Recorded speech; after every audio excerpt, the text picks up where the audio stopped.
Bonjour à tous et bienvenue dans ce live.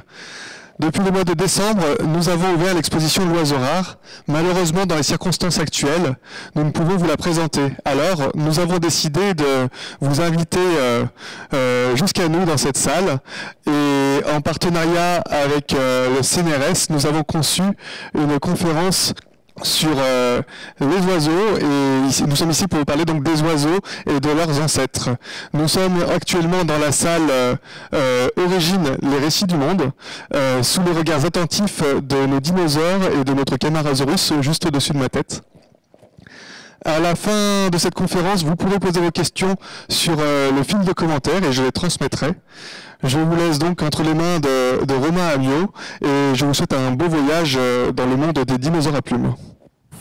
Merci bien. Bonjour à toutes et à tous. Merci d'être tous présents, alors pas devant moi, mais derrière votre ordinateur. J'espère que ça va bien se passer. Alors aujourd'hui, je vais vous parler de l'origine des oiseaux et plus particulièrement des dinosaures qui sont, alors je suis en train de faire un gros spoil, leurs ancêtres.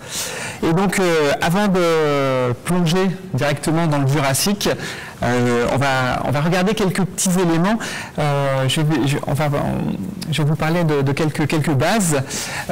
Tout d'abord, dans le monde vivant, il faut savoir, donc vous pouvez voir sur cette diapositive, que de nombreux animaux sont capables de voler. Ces animaux, donc ça inclut, en bas à gauche, vous pouvez voir une libellule, donc de nombreux insectes volent. Vous avez également donc, chez les animaux donc, qui possèdent un squelette, les vertébrés, donc plusieurs groupes sont capables de voler. Donc, le groupe le plus connu, bien sûr, c'est celui des oiseaux, ici symbolisé sur l'image par une cigogne. Également les mammifères. Le groupe des chauves-souris est un groupe qui contient des espèces qui sont capables de voler, mais également certains reptiles comme le dragon volant, ici dracovolant, ce que vous voyez en bas à droite. Donc il y a un petit lézard qui est capable de planer. Alors la première question qu'on peut se poser, c'est pourquoi voler? À quoi cela sert-il à un animal d'être capable de voler? Alors, bon, je pense que vous avez déjà tous quelques idées là-dessus. Donc, voler, c'est déjà un moyen de se déplacer. Mais pourquoi faire? Alors, l'une des premières possibilités, c'est tout d'abord de s'enfuir, de se mettre à l'abri d'un prédateur et surtout de se mettre en hauteur pour pouvoir se protéger. C'est le cas de nombreux oiseaux. Ici, vous pouvez voir à gauche donc, des oiseaux marins qui se protègent le long des falaises, donc sur le bord de mer, ou encore sur les câbles électriques de nos poteaux. De nos poteaux. Voler permet aussi d'aller chercher de la nourriture pour subvenir à ses besoins, et notamment de chasser. Sur cette image, vous voyez donc un sphécotère, donc un oiseau qui est en train de chasser un insecte en vol. Donc, les animaux peuvent utiliser le vol pour aller chasser en l'air ou également au sol. Donc, comme c'est le cas ici de cet aigle pigargue qui vient de capturer un poisson, vous le voyez en bas entre ses serres. Donc vous savez bien, j'imagine que pour ceux d'entre vous, les enfants qui jouaient à Fortnite, se mettre en hauteur, ça offre un grand avantage quand on est en chasse ou en combat avec d'autres personnes. C'est aussi un avantage qu'ont les animaux qui volent et les animaux chasseurs, c'est de pouvoir observer leur proie du dessus et de pouvoir fondre sur eux et les attraper sans que la proie ait le temps de réagir. Enfin, comme je vous ai dit, voler, c'est surtout pouvoir se déplacer, et les oiseaux notamment utilisent le vol pour migrer sur de très longues distances. À l'instar, ici sur cette image, vous pouvez voir donc, des grues cendrées donc, en formation en V, donc, qui effectuent leur migration saisonnière l'hiver, allant vers les pays chauds pour bénéficier d'un climat plus agréable. Alors, deuxième question qu'on se pose tous, qu'on peut se poser, c'est comment faire pour voler? Comment un animal peut-il voler? Alors, pour répondre à cette question, donc, j'ai pris un exemple très humain qui est l'avion, donc qui est une conception, une création de l'homme, pour essayer d'imiter les animaux et voler. Donc ici, vous avez ce magnifique monoplan Blériot de type 11. Donc c'est un vieil avion du début du XXe siècle et qui est très intéressant. Alors, si vous regardez un petit peu sa structure, et si je vous pose la question, comment cet avion fait-il pour voler? D'après vous, quels sont les éléments nécessaires, essentiels, qui permettent à cet objet de voler? Alors, je ne sais pas si vous voulez réagir directement sur Internet ou pas. En tout cas, ce que vous pouvez observer, c'est que l'avion, tout d'abord, possède des ailes, donc une grande surface qui va lui permettre de tenir dans l'air. Il va également posséder un moteur, donc le moteur qui va lui permettre de se déplacer. Ce moteur est alimenté, bien sûr, par de l'énergie, de l'essence ici.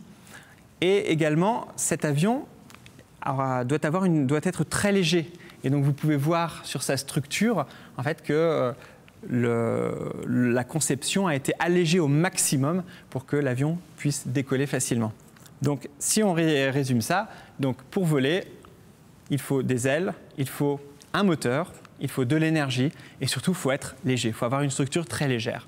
Alors, si on transpose ça chez les êtres vivants, voyons voir chez les oiseaux.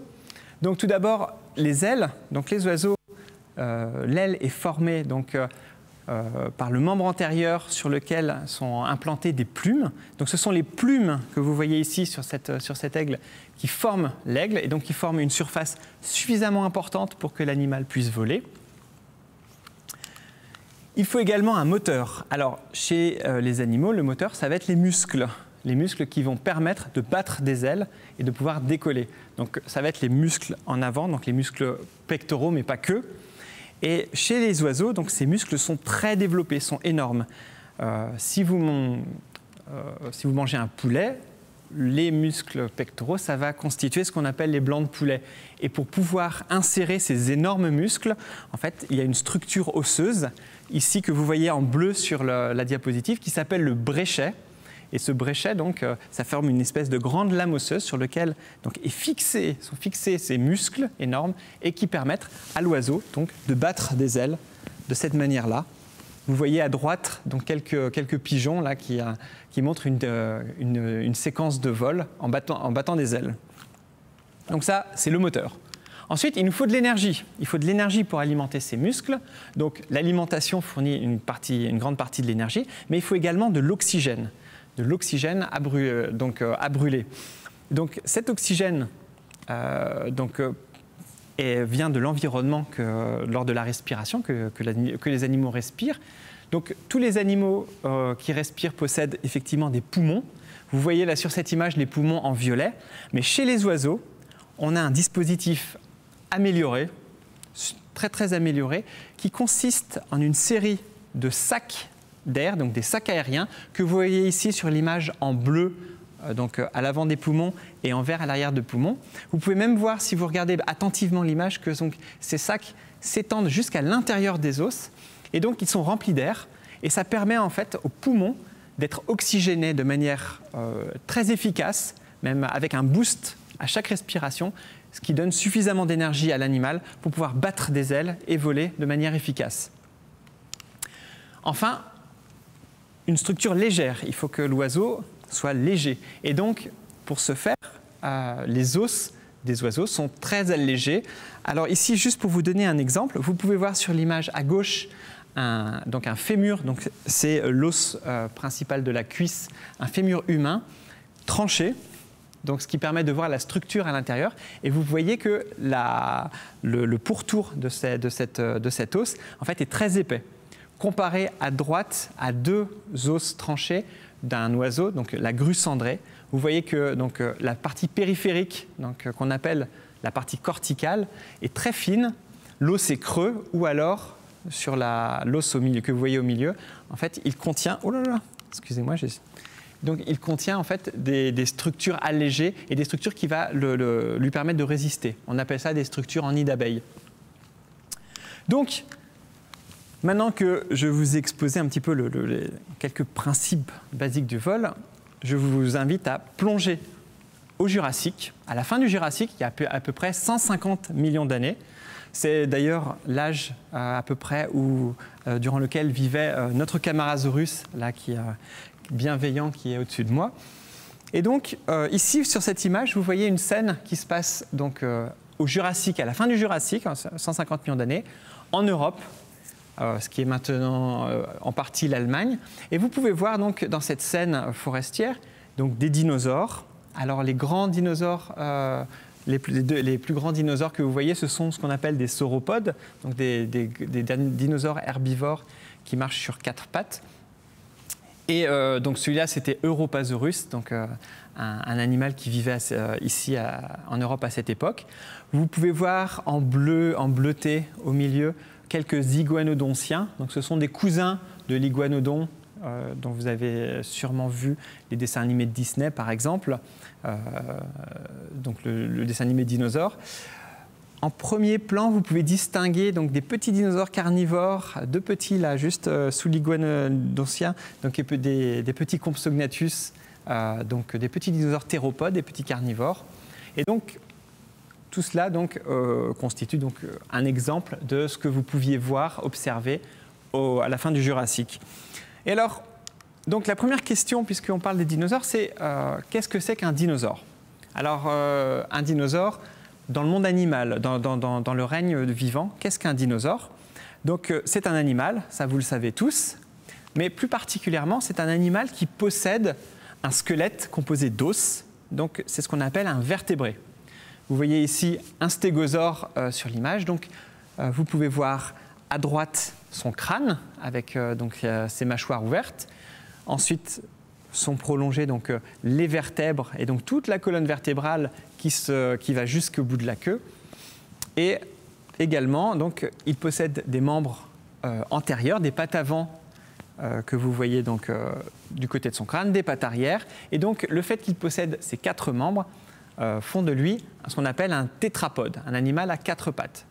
Les poissons, par exemple, ne sont pas des tétrapodes, puisqu'ils n'ont pas ces 4 membres, ils ont des nageoires à la place. Donc ce qu'on sait, c'est que le dinosaure, c'est un vertébré tétrapode. Alors, qu'est-ce qui existe aujourd'hui comme tétrapode? Aujourd'hui, les tétrapodes donc, comptent plusieurs groupes. L'un des groupes, ce sont les reptiles. Ce sont aujourd'hui crocodiles, lézards, serpents ou encore tortues. Ici, vous avez un magnifique exemple de crocodile du Nil pour illustrer donc, ce groupe de tétrapodes. Vous avez également les mammifères, ici donc, illustrés par ce joli lion qui prend un bain de soleil. Nous sommes également des mammifères. Donc, les mammifères, ce sont des animaux, alors, la plupart du temps couverts de poils, et qui ont cette particularité de pouvoir allaiter leurs petits grâce à des mamelles, d'où le nom mammifère. Également, parmi les tétrapodes, il y a un groupe particulier qu'on appelle les amphibiens. Donc, ce sont des animaux qui partagent leur cycle de vie entre le milieu terrestre et le milieu aquatique.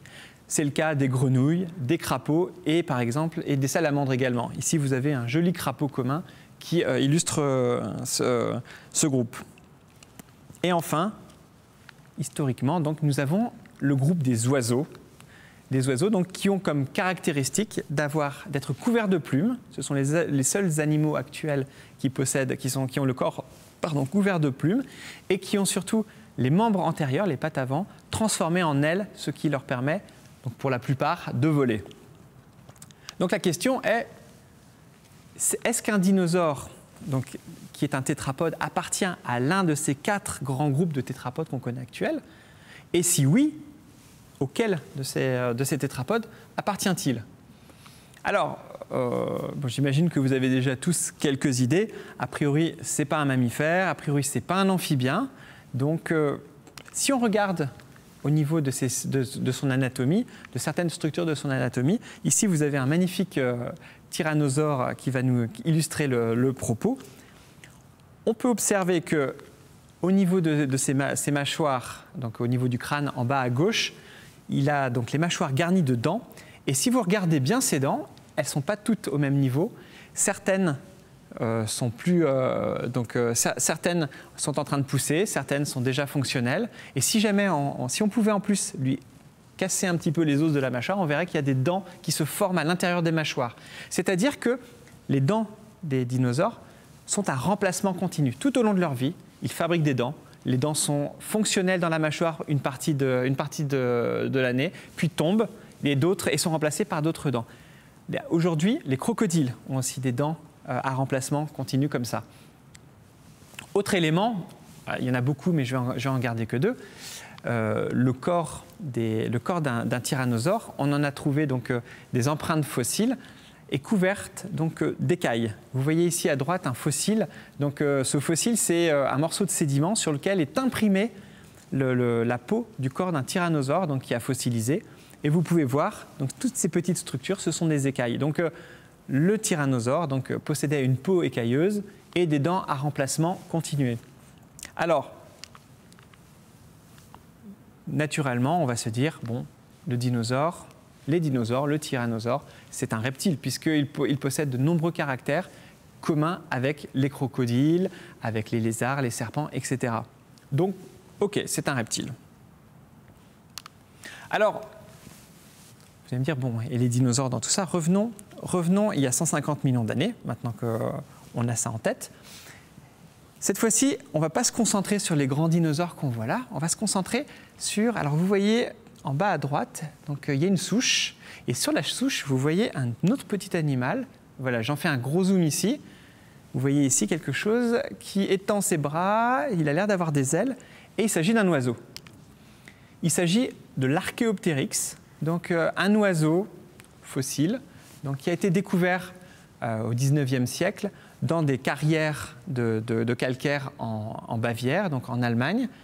Ici, vous avez un magnifique spécimen fossilisé à gauche, donc de l'Archéoptéryx. Et ce qu'on peut voir tout de suite, donc c'est juste pour vous aider à bien l'observer. Au milieu à gauche, vous voyez son crâne, donc qui est renversé en arrière. Vous voyez ensuite la colonne vertébrale, donc qui part et qui revient vers qui forme un arc jusqu'au centre du corps et qui descend jusqu'à une longue queue. Et tout de suite après, vous avez donc au début, vous avez ses membres antérieurs, ses deux pattes avant. Et regardez bien tout autour, vous voyez les empreintes de plumes et des plumes qui tendent des grandes ailes. Cet animal, effectivement, possédait des plumes et des ailes, comme les oiseaux aujourd'hui. Les paléontologues, ayant découvert ça, ont dit c'est extraordinaire, voilà le plus ancien oiseau qu'on ait jamais trouvé. Mais par contre, cet oiseau n'a pas toutes les caractéristiques d'un oiseau moderne. En effet, si vous regardez plus en détail, par exemple, le crâne, ici, vous pouvez voir donc, sur ce crâne l'énorme partie circulaire, donc c'est l'orbite de l'animal, donc dans lequel se trouvait l'œil. Et en avant, là, vers la pointe, vers le museau, vous pouvez distinguer des toutes petites dents. Donc, c'est-à-dire que cet animal ne possédait pas un bec comme les oiseaux actuels, mais par contre des mâchoires garnies de petites dents. Et ces dents, en fait, étaient également à remplacement continu, c'est-à-dire tombaient et étaient remplacées régulièrement au cours de la vie de l'animal. C'est pas tout. Si on regarde au niveau donc, de la queue, vous pouvez voir que l'Archéoptéryx possédait une queue très longue, avec donc de nombreuses vertèbres de la queue, des vertèbres caudales que vous voyez un petit peu orangées. Et le long de cette queue, donc vous avez donc tout un tas de plumes donc qui formaient une espèce de grande queue plumeuse. Les oiseaux actuels, il faut savoir que la queue est très très réduite. Elle est quasiment absente, mais par contre, elle est constituée de grandes plumes donc, qui vont former la queue des oiseaux, et non pas une queue ici qui est d'une queue typique de reptile. Donc, la grande question que se sont posées les paléontologues, c'est l'Archéoptéryx. Bon, c'est un oiseau, il a des plumes, il a des ailes, il vole, mais par contre, il a des caractères qui sont intermédiaires entre quelque chose qui serait un reptile et des oiseaux modernes. Donc la question qui se sont justement posées, c'est quelle est l'origine de ces oiseaux? Quels étaient leurs ancêtres? Alors, est-ce que leurs ancêtres, c'était des reptiles? Est-ce que c'était des dinosaures, puisqu'ils vivaient à peu près à la même période que les dinosaures? Ou peut-être d'autres animaux? Alors, la question est restée en suspens, enfin a été très débattue pendant de nombreuses années, pendant des décennies, avec des arguments disant ce sont des dinosaures, des arguments disant non, ce sont des reptiles qui sont apparus avant les dinosaures et qui ont évolué sous forme d'oiseaux. Et puis, au début des années 2000, en fait, juste avant les années 2000, des paléontologues chinois découvrent, dans le nord-est de la Chine, ce petit dinosaure que vous voyez ici, appelé Sinosauropteryx. À gauche, vous pouvez voir son squelette et à droite, une reconstitution. Et alors, qu'est-ce qui frappe? Donc, c'est un petit dinosaure carnivore, ce qu'on appelle un petit théropode. Et ce qui frappe, c'est, regardez, préservé tout autour du squelette, vous pouvez voir l'empreinte d'un duvet, d'un petit duvet plumeux. Ce dinosaure était couvert d'un duvet, peut-être qui ressemble énormément au duvet plumeux des oiseaux. Il existait donc des dinosaures à plumes. Contrairement à ce qu'on pensait, tous les dinosaures n'avaient pas le corps couvert d'écailles, mais certains, en tout cas Sinosauropteryx, lui, étaient plumeux. Et puis, les découvertes se sont enchaînées. On a découvert notamment en 2004 cet autre dinosaure carnivore avec des plumes qui a été appelé Microraptor. Raptor, c'est parce que c'est un cousin du Vélociraptor, il fait partie de ce même groupe. Regardez les empreintes sur l'image, vous pouvez voir effectivement qu'il avait donc les membres antérieurs que vous voyez sur la partie gauche, donc les ailes un peu déployées, possèdent des plumes qui tendent effectivement des ailes. Voilà. Par contre, vous voyez toujours, il possède toujours ces caractères de reptile, cette longue queue donc, qui pointe vers la droite et qui contient de nombreuses vertèbres. Et vous pouvez aussi voir le long de la queue, surtout à l'extrémité, des plumes aussi.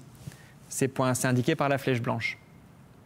Et donc, voilà un petit peu la reconstitution de ce Microraptor qui vivait, alors lui, c'était au début du Crétacé, en fait, c'est il y a à peu près 120 millions d'années. Et donc, cet animal très particulier, ce dinosaure, lui possédait 4 ailes. Donc, des ailes tendues par les membres antérieurs, par les pattes avant, et également des ailes tendues par les membres postérieurs, et qui devaient lui permettre, décidément, de planer, et de voler. Alors, il n'y a pas que lui, de nombreux autres dinosaures se sont avérés être couverts de plumes, ou de filaments ou de duvets. Ici, vous avez un autre exemple. Alors, vous avez le Vélociraptor. Alors, certains d'entre vous ont peut-être vu les films Jurassic Park, qui sont censés avoir représenté. Alors, ce n'est pas vraiment des Vélociraptors, ils les ont appelés des raptors, mais c'était d'autres dinosaures qui ont été créés par le professeur Hammond. Ici, le Vélociraptor, c'est un animal qui est beaucoup plus petit. Vous voyez à gauche un être humain qui donne l'échelle, qui fait à peu près 1,80 m. Le Vélociraptor, donc c'est le numéro 2. Vous voyez, c'est tout petit. Et par contre, vous voyez qu'aujourd'hui, ce qu'on sait, c'est que le Vélociraptor était aussi couvert de plumes, comme les oiseaux. Donc, vous avez d'autres animaux de ce groupe-là. Le petit Microraptor que je vous ai montré, donc, il est en numéro 1. Et donc, de différentes tailles, vous avez des dinosaures tous couverts de plumes. Donc, la plume n'est pas un caractère qui est unique aux oiseaux. Il était aussi possédé par les dinosaures.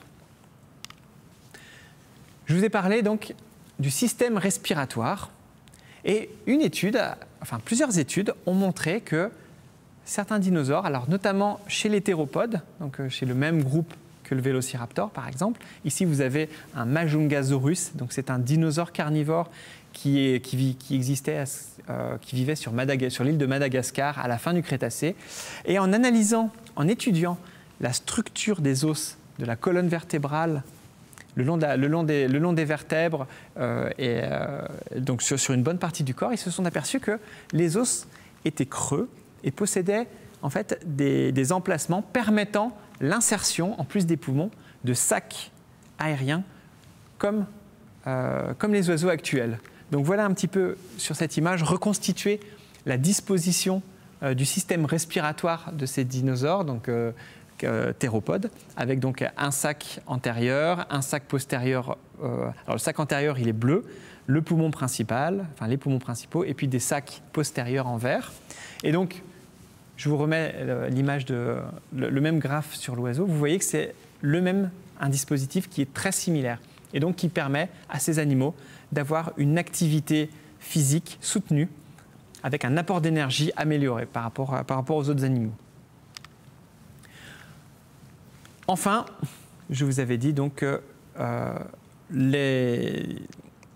pour pouvoir voler, les animaux, donc, les oiseaux notamment, possèdent des os creux ou des os donc, qui possèdent à l'intérieur cette structure en nid d'abeille. Et vous pouvez voir ici en bas à droite donc, un os, alors c'est un os tout cassé, je suis désolé, je n'ai pas réussi à trouver une image plus jolie, mais un os tout cassé de théropode. Et vous pouvez voir donc à droite, là, sur la partie qu'on dit la partie périphérique, elle est très très fine, et à l'intérieur donc c'est très creux avec donc cette structure compliquée en nid d'abeille, donc qui est très similaire à celle des os des oiseaux actuels, de certaines parties. Ça se correspond à l'os au milieu de la grue cendrée. Donc les dinosaures possédaient certains des plumes, un système respiratoire qui est très proche de celui des oiseaux, une structure osseuse allégée, et donc au final, tous ces éléments plus de nombreux autres ont permis aux scientifiques de dire bon, l'Archéoptéryx, effectivement, c'est un oiseau, mais c'est même c'est un dinosaure. Hop. Donc, comme je vous ai dit, l'Archéoptéryx, lui, existait il y a à peu près 150 millions d'années, à la fin du Jurassique.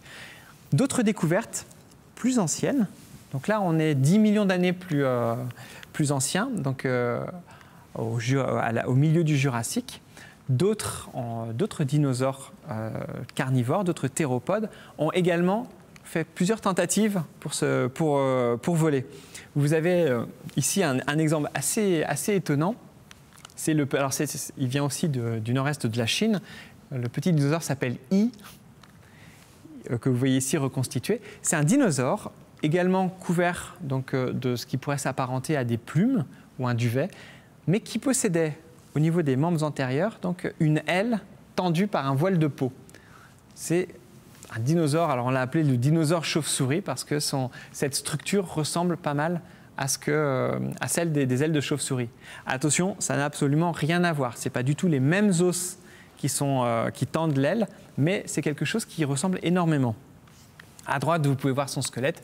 Ce n'est pas très clair, je vous l'accorde, mais en tout cas, voilà le fossile qui a servi à décrire ce petit I.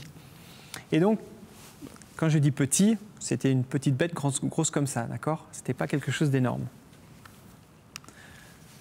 À peu près à la même période, une autre tentative a été réalisée.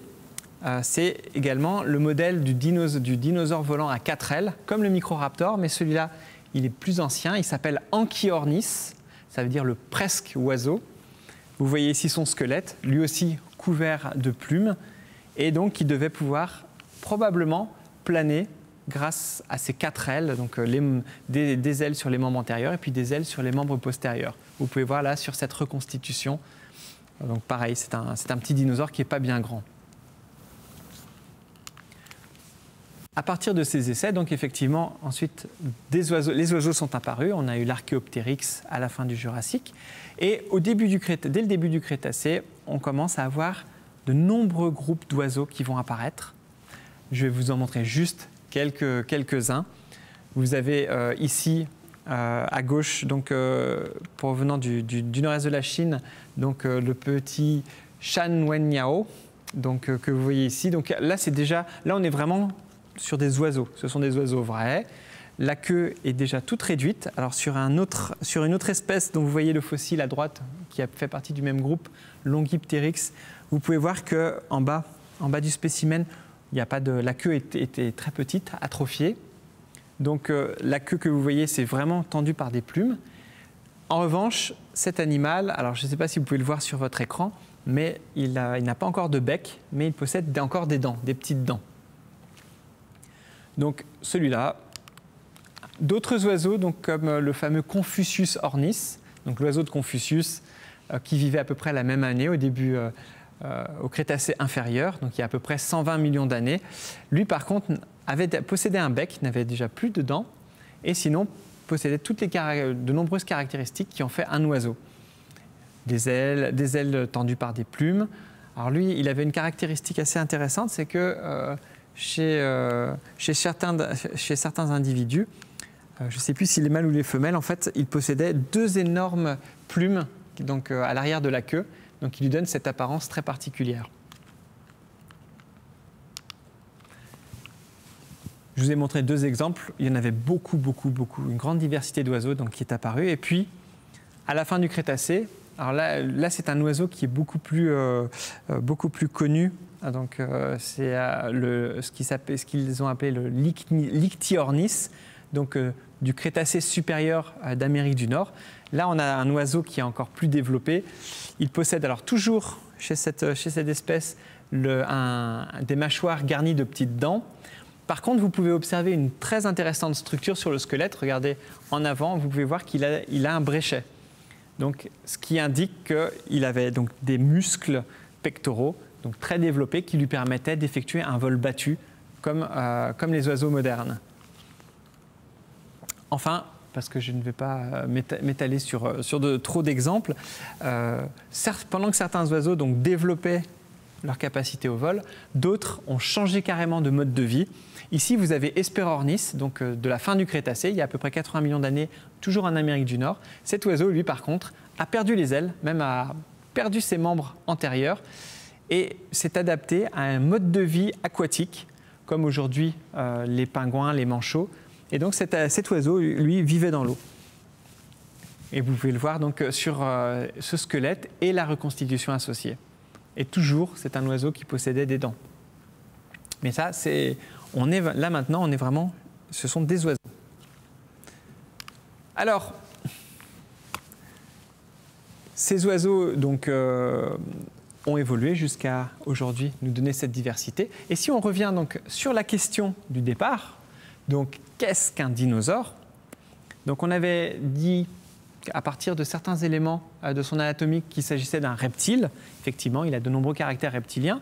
Toutefois, on s'est aperçu qu'il possède également de forts liens de parenté avec les oiseaux, certains possèdent des plumes, et également donc, la capacité, une capacité pulmonaire similaire à celle des oiseaux, etc., etc. Et donc, la question qu'il vaut mieux se poser aujourd'hui, c'est plutôt qu'est-ce qu'un oiseau? On va retourner la question, puisque finalement, un oiseau, c'est un dinosaure. On l'a vu ici. Les oiseaux sont issus des dinosaures, donc c'est un groupe de dinosaures qui a progressivement évolué pour donner donc ces animaux volants couverts de plumes que sont les oiseaux.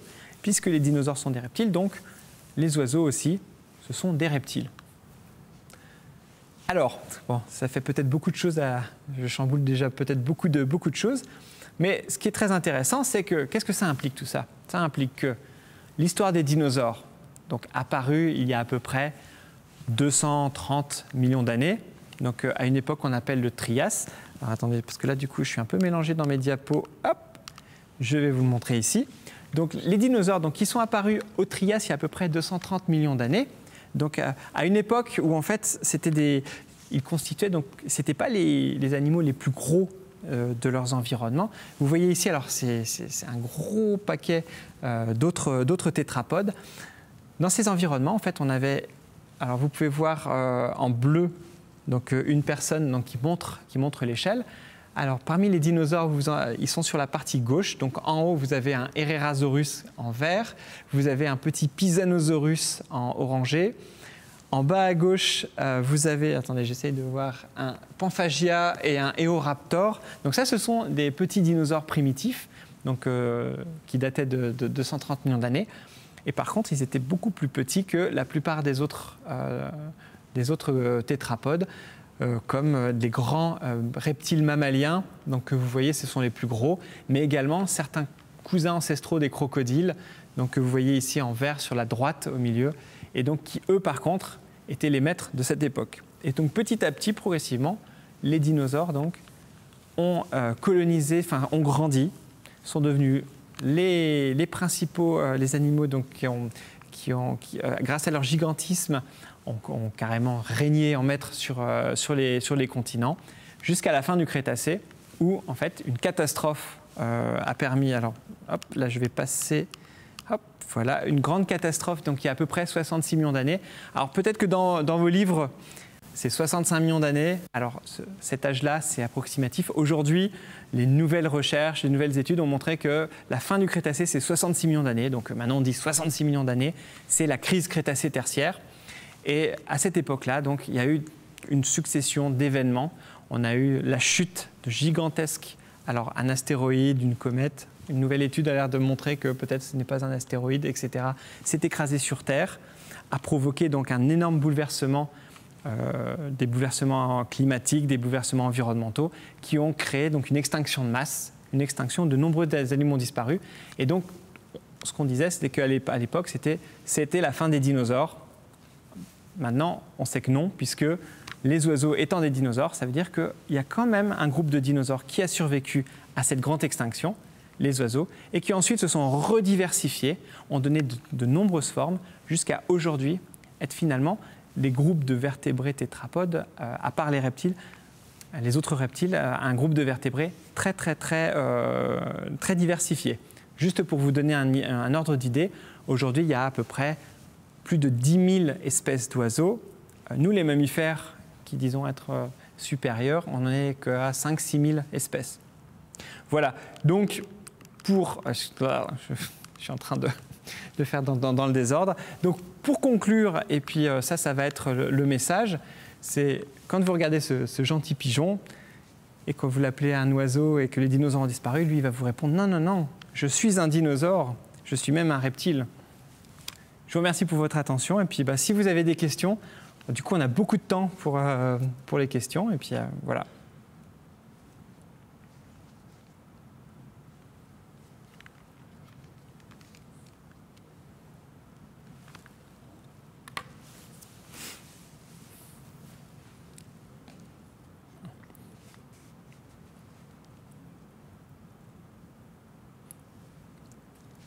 Donc là, alors normalement, il va y avoir donc, quand les questions vont apparaître, si vous en avez, donc elles vont apparaître sur un écran, je vais les lire et je vais y répondre, donc n'hésitez pas à...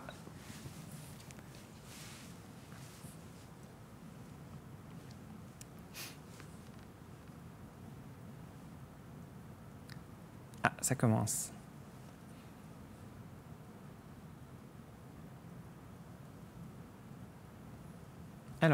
Alors, première question, c'est une question bien compliquée. Pourquoi les dinosaures ont une queue? Alors, pourquoi en fait, ce n'est pas pourquoi, en fait, c'est quelque chose qui s'est développé et qui est un reste, en fait, qui a la colonne vertébrale. Attendez, comment les oiseaux? Alors, du coup, les questions, excusez-moi, les questions, elles sont effacées, elles repartent. Ok, donc, bon. Alors, les dinosaures ont une queue, donc, c'est quelque chose donc, qui existait déjà chez leurs ancêtres, les reptiles plus primitifs. Mais la queue, en fait, souvent, ça va leur servir, en particulier pour les animaux qui sont bipèdes, à équilibrer entre l'avant et l'arrière de l'animal.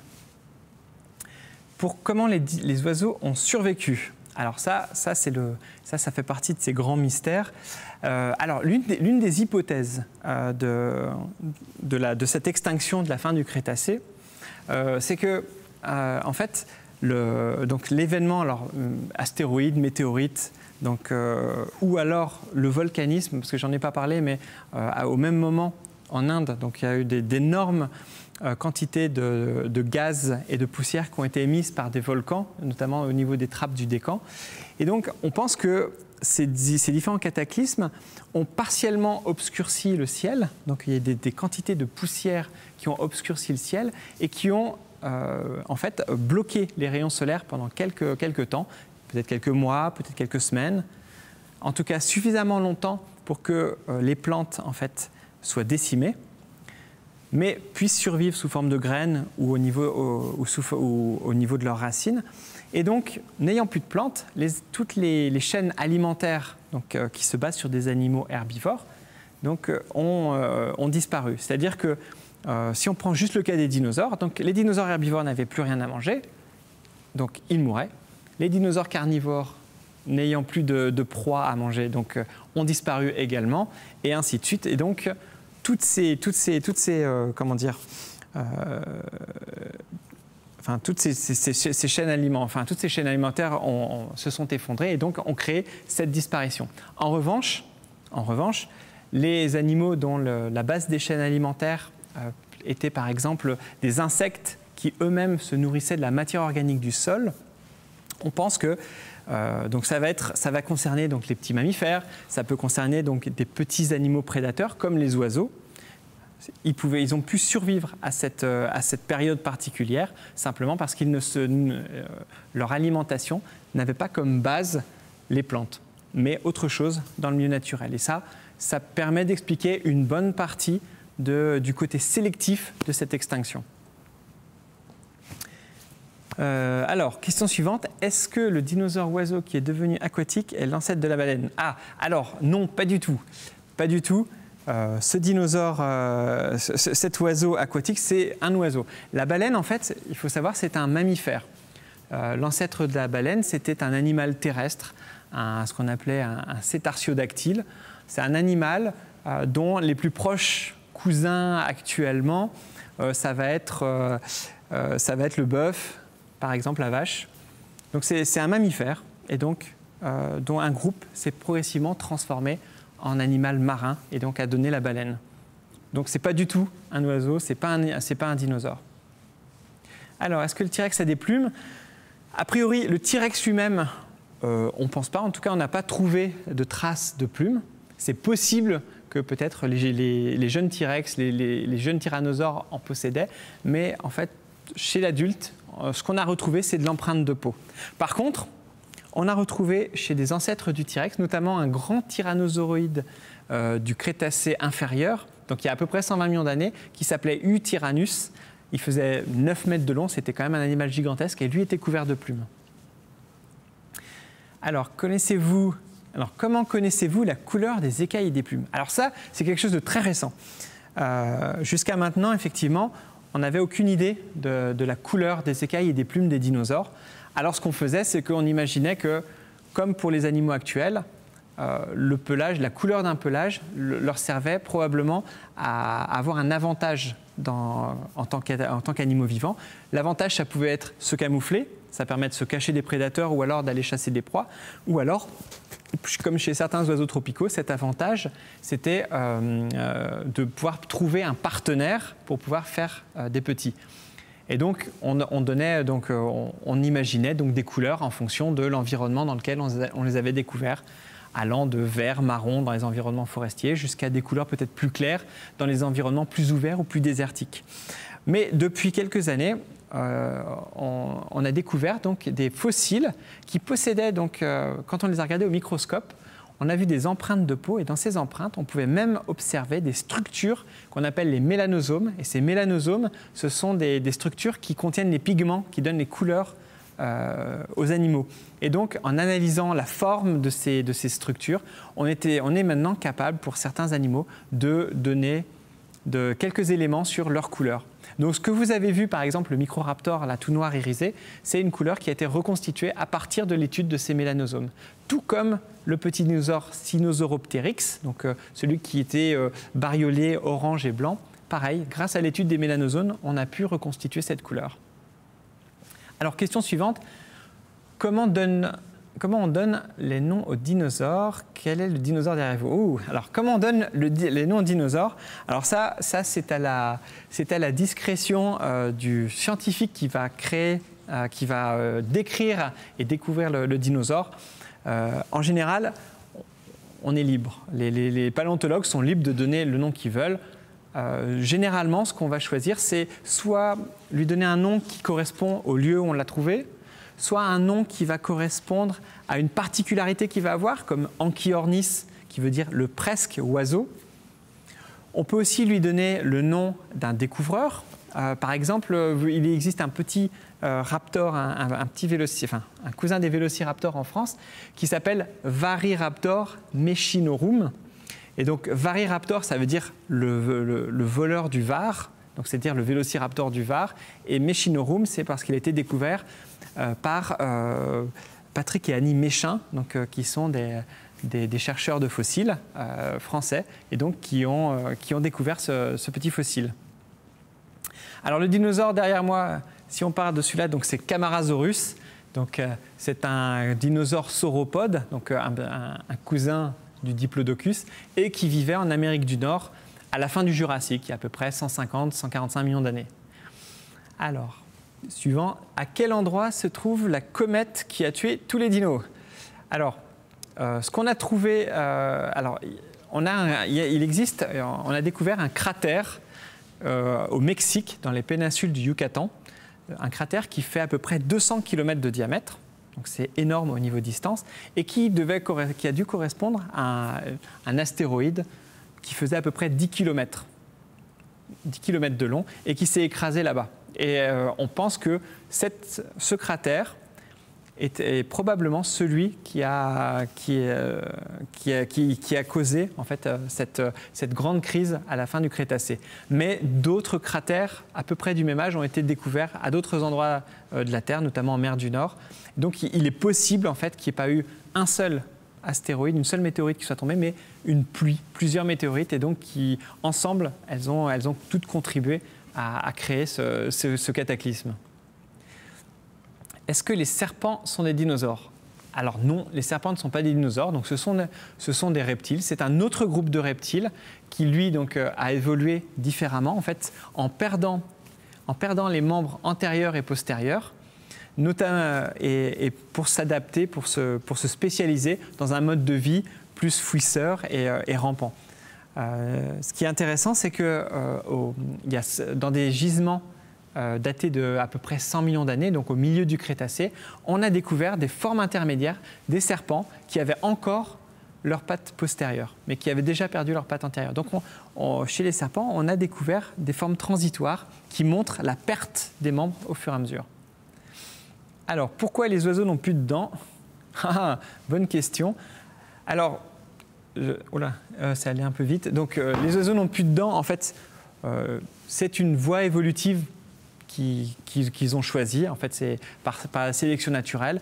Il s'est avéré que chez les oiseaux, probablement le bec corné, donc qui peut permettre, en fonction de sa forme, en fonction de sa solidité, sa largeur, son épaisseur, aussi bien de chasser des proies, donc de découper de la chair, de casser des fruits, en tout cas des noix, etc. Donc au final, c'est quelque chose qui s'est produit comme ça et que l'évolution et la sélection naturelle au fur et à mesure a donné.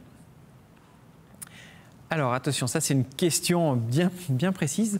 Est-ce que le stygimoloch, le pachycéphalosaure et le c'est Dracorex, pas Draconex, sont-ils le même dino à un âge différent? Alors effectivement, c'est une question en cours que se posent les paléontologues. Certains, notamment je pense que c'est Jack Horner, enfin, un paléontologue américain, qui étudie un petit peu la structure osseuse donc, de ces dinosaures, et il semblerait effectivement que ce soit le même dinosaure qui ont des âges différents. Donc certains sont plus jeunes que d'autres. C'est une possibilité. En tout cas, c'est ce que défendent certains paléontologues. Oh, il y en a plein. Comment s'appelle le dinosaure en haut à droite de l'image? Alors, mosasaure, ok. C'est-à-dire ici. Donc, effectivement, c'est un mosasaure. Alors, ce n'est pas un dinosaure, c'est un reptile marin. Et en fait, le mosasaure, c'est même un lézard marin qui s'est... en fait, ses ancêtres étaient des lézards terrestres et qui se sont adaptés secondairement à la vie aquatique, et sont devenus de gigantesques prédateurs marins. Mais ce sont des lézards, ce ne sont pas des dinosaures. Alors, question suivante. Je dis au fur et à mesure. Donc, pour être paléontologue, faut-il connaître tous les noms des dinosaures? Heureusement que non, parce qu'il y en a aujourd'hui, peut-être il y a plusieurs milliers de noms de dinosaures. Heureusement que non. On a pour ça des livres, on a les articles et les publications scientifiques qui nous permettent de s'en rappeler pour nous. Donc, pas besoin. Pourquoi les dinosaures étaient-ils si nombreux? Alors, si nombreux. Alors, j'imagine que vous faites référence ici aux images où on représente des scènes avec plein de dinosaures partout. Alors, il faut imaginer que ces scènes en fait, c'est quelque chose qui est amélioré pour les livres où on montre beaucoup de dinosaures. Mais je pense qu'à l'époque, si on se baladait dans la nature, on en verrait très très peu en quantité. Il y en avait de temps en temps des troupeaux, mais la plupart du temps, on ne voyait pas grand-chose. Comme aujourd'hui, si vous vous baladez dans la campagne, vous savez qu'il y a des renards, on en voit très peu, il y a des blaireaux. Alors je ne sais pas si beaucoup d'entre vous ont vu des blaireaux dans la campagne, mais il y en a, c'est quand même assez imposant. On peut observer également des biches, on peut observer de nombreux animaux sauvages, et pourtant on les voit très peu. Donc ce qu'il faut imaginer, c'est qu'ils n'étaient pas si nombreux à un endroit donné. Et voilà. Quel est le plus grand des dinosaures? Alors, le plus grand des dinosaures qu'on ait découvert, donc c'est un sauropode, donc un cousin du diplodocus. Alors, il y en a plusieurs qui se battent pour savoir lequel est le plus gros. Alors, l'un des plus gros, c'est l'Argentinosaurus, donc qui vient d'Argentine, d'Amérique du Sud. Après, il y a quelques éléments squelettiques d'autres grands sauropodes qui sont peut-être plus grands, mais comme on ne connaît que des éléments isolés, c'est difficile à dire. Mais Argentinosaurus, c'est l'un des plus gros, l'un des plus grands. Et pourquoi ils sont si grands? Alors ça aussi, c'est une grande question que se posent les paléontologues. Comment se fait-il que donc, les dinosaures ont pu devenir si grands? Alors, on pense que c'est une combinaison de plusieurs facteurs. Le climat chaud, les environnements en fait, très riches en nourriture, des grandes surfaces continentales qui ont permis donc, à ces animaux de grandir, et aussi un système physiologique, respiratoire, qui leur permettait de se développer de manière très efficace.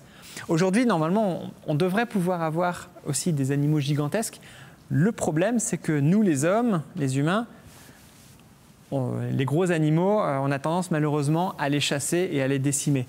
Et donc, on sait que depuis au moins 10 000 ans, voire plus, même nos ancêtres, les hommes préhistoriques, en fait, ils affectionnaient chasser les gros animaux parce que ça représentait de grandes quantités de nourriture.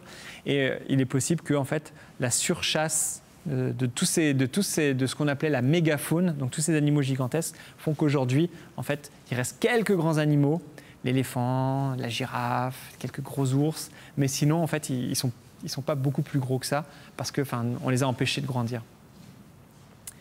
Est-ce que les dinosaures oiseaux faisaient le même bruit que nos oiseaux actuels? Aucune idée. Alors là, pour le coup, aucune idée. On va laisser à l'imagination de tout un chacun imaginer le bruit de ces animaux. En tout cas, pour l'instant, on a très peu d'idées. Les études qui pourraient permettre un petit peu d'aborder les sons des dinosaures, il faudrait en fait pouvoir conserver la structure au niveau de la gorge. C'est très très mal préservé, donc c'est compliqué. Donc, vous pouvez imaginer n'importe quel type de bruit. Quel est le dinosaure le plus petit alors? Alors, les dinosaures petits, il y en a beaucoup. Alors, le dinosaure le plus petit, c'est le colibri. Donc, ce petit oiseau qui est gros comme ça, qui est grand comme ça, puisque les oiseaux sont des dinosaures, donc c'est lui le plus petit dinosaure qu'on connaît. Pourquoi le brachiosaure a une corne sur la tête? Alors, ce n'est pas une corne. En fait, c'est les ouvertures nasales, donc son nez, en fait, effectivement, est déporté. L'os, en fait, c'est déporté à l'arrière pour former un espèce de dôme sur lequel, en fait, il a les narines. Alors, on ne sait pas exactement si ça avait une utilité et quelle était cette utilité, mais en tout cas, c'est pas une corne, ce sont des narines qu'il possède, donc sur un dôme au-dessus de la tête. Ouais. Pourquoi le T-Rex avait des petites pattes avant et des grandes pattes arrière? Alors ça aussi, c'est rigolo parce qu'il n'y a pas que le T-Rex, il y a d'autres grands dinosaures carnivores, notamment les abélisauridés, donc qui vivaient dans les continents africains, Amérique du Sud.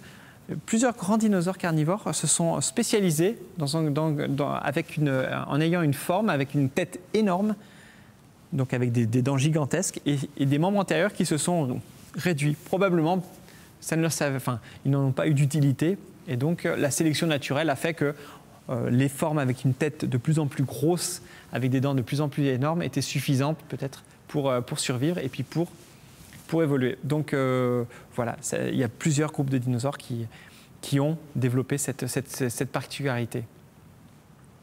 Encore une question, quel documentaire réaliste sur les dinosaures pouvez-vous nous conseiller? Alors, il était prévu de regarder, avant que le problème du Covid n'apparaisse, il était prévu de regarder un documentaire produit par Saint-Thomas Productions qui était Le mystère des dragons à plumes, dans lequel de nombreux paléontologues français et étrangers ont été interviewés sur ce sujet. Donc si vous avez l'occasion, je crois qu'il est disponible sur certaines plateformes en ligne de vidéos.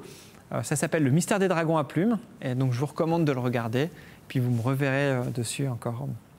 Merci beaucoup à tous, et puis je vous souhaite une bonne fin d'après-midi et une bonne fin de vacances les enfants. Au revoir.